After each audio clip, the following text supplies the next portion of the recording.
objectives of every army that landed on the shores of the Normandy coast were: get the ships to the beaches, land troops, tanks, artillery, and the supplies needed to bring the Wehrmacht or German army to submission in Normandy, secure positions far enough inland too.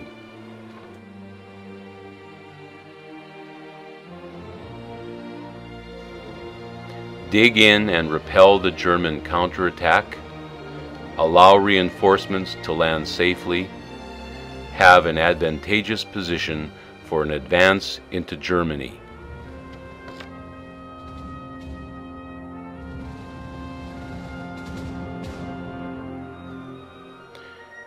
The 3rd Canadian Division's D-Day objectives were: get off Juno Beach fast, push inland up to the Caen-Bayeux Highway, connect with the British forces on Gold and Sword Beach.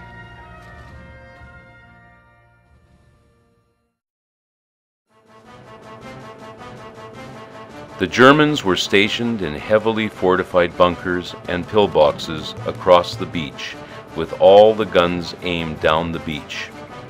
The strongest point along Juno Beach was Courseulles-sur-Mer. The Canadians would not only have to face heavy artillery and machine gun fire, the seawall at the end of the beach was almost twice the size of the one the Americans would face on Omaha Beach. In the water was a heavy minefield that would eventually damage a large number of Canadian transports trying to hit the shore. The pillboxes and bunkers just off the beach were all supported by an extensive network of trenches, barbed wire, and machine gun pits. The Canadians would suffer 50% casualty rates during the first hour attacking the Germans on Juno Beach.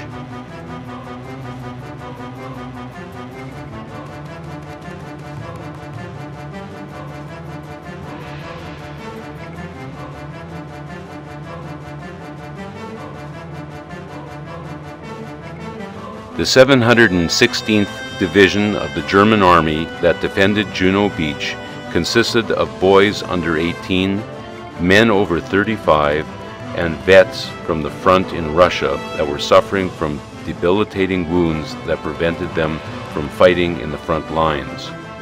The German division was spread over a kilometer and was practically immobile.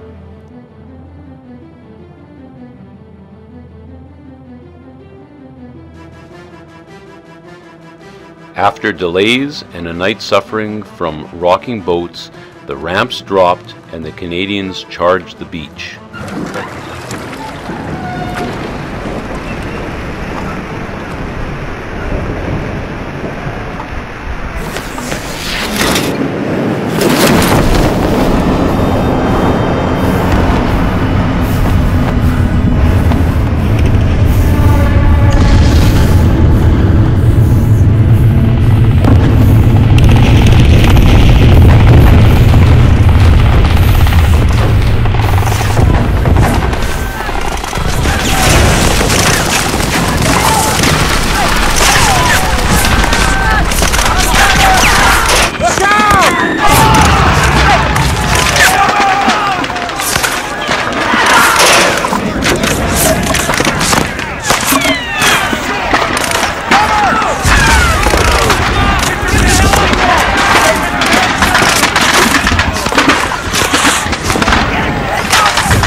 The Winnipeg assault teams found the German defenses intact and ready for an attack. The Winnipeg Regiment suffered dearly for every step they took to get off the beaches.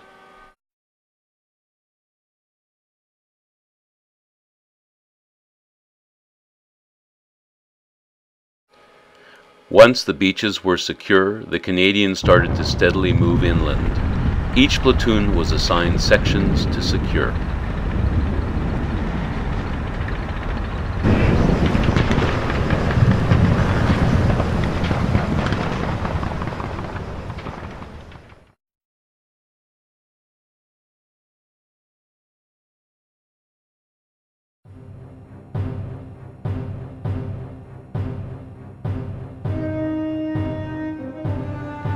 At the end of the day, the Canadian troops dug in and prepared for a counterattack.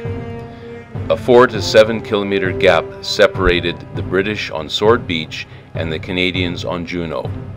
The next day, the German Panzer Division that had kept the British on Sword Beach busy would counterattack the Canadian and British forces through the gap.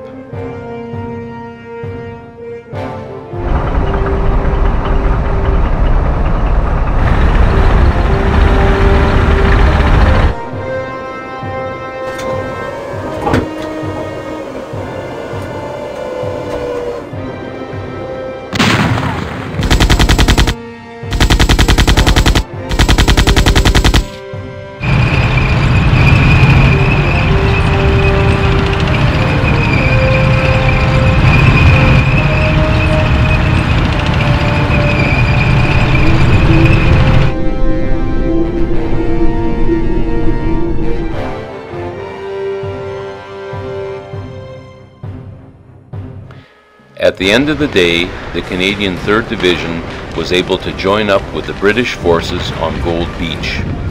Also, the Canadians would push farther inland on D-Day than any other army that landed on the Normandy shore.